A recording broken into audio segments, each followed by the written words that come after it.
ቃል ወስድ ነው የመጣው ዞር በልኝ ልቀቀኝ ስሚኝ እሺ አንተ ደግሞ ካሜራውን አጥፉልኝ በቃ ዞር በሉ ተውኝ በቃ በእናትህ ደክሞኛል ለራሱ ቁጭ በይና እናውራ ለምንድን ነው ማልከተልሽ አትወስጂ ማውሪኝ አይሜረፍ እረፍት አድርጊና ምግብ ቢና እናውራሽ ምንም በለው ነገር የለም ምግብ ቢና ለምን አታርፊም ዞር በልልኝ ለምን አታርፊም ለምን አትተውኝም እሺ ተረጋጊና እናውራ ወይኔ ብሩኬ እንዴ ምን ሆነሻል አንቺ እሺ ተስተካክልልሻለሁ ተረጋጊሽ ከሱ ጋር ተስተካክልልሻለሁ ታዩ ምን ሆናለች እቺ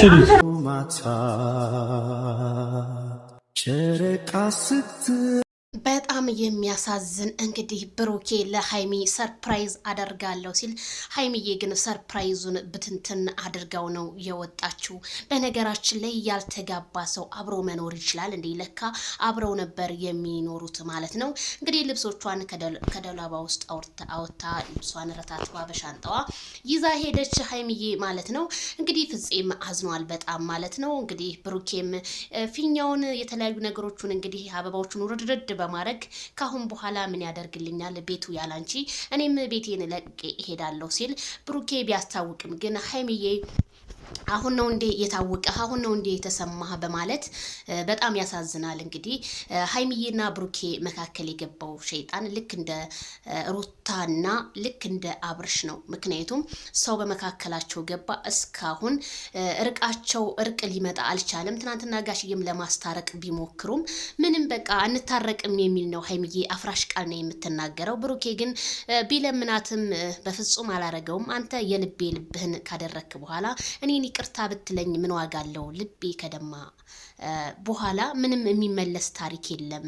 ታሪኩ ልብ አቁስሎ የሚኖር ነው በማለት ሃይሚዬ እንግዲህ ተሰነባብታ ብሩኬም አዘን ገጠመው ማለት ነው። ቡራዬ በነገራችን ላይ ጥፋት አጥፍተሃል እናውቃለን። ያው እንግዲህ አንተ ሳይሆን ነበር። ምክንያቱም እንዴት ብዙ የለፋችልህ ሴት ሃይሚዬ እንደዛ አድርገህ አርግዛለች ከኔም ከሆነ ምናምን እያልክ እንደዛ ስትለፋደድባት፣ ዛሬ ግን ሃይሚዬ ቁርጥ ያለ ሴት ልጅ ስትወድ እንጂ ስትጠላ ጠላች ነው። ወንድ ልጅ ስትወድ ግን ትለማመጣለች፣ ብዙ ነገር ልትሆን ትችላለች። ግን ከጠላይ ደግሞ ምንም የሚመልስ አካል የላትም። አስታማ ብዙ አስታመመችው ብሩኬን ሃይሚዬ። በነገራችን ላይ የተለያዩ ሴቶች ይዞ መጥቶ ነበረ። አሁን ላይ ግን ቁርጥ ያለ ሀሳብ ነው። ሃይሚዬ እንግዲህ የተመኘሹን ይስጥሽ። በነገራችን ላይ ብሩኬ በጣም ጥሩ ልጅ ነበረ። እንግዲህ ያው ሰው ነው ያበላሸው። ሶስተኛ ሰው ይሄ ድራማ የሚባል ነገር በጣም ከባድ ነው። ነገሩን አቀላችሁ ቢሆን ሃይሚዬም ታቀለው ነበርና የሃይሚዬ አድናቂዎች ዘራፍ አሁንም ሊያሞኝሽ ነው እንዳትሞኝ እያሏት ነው ማለት ነው። ላይክ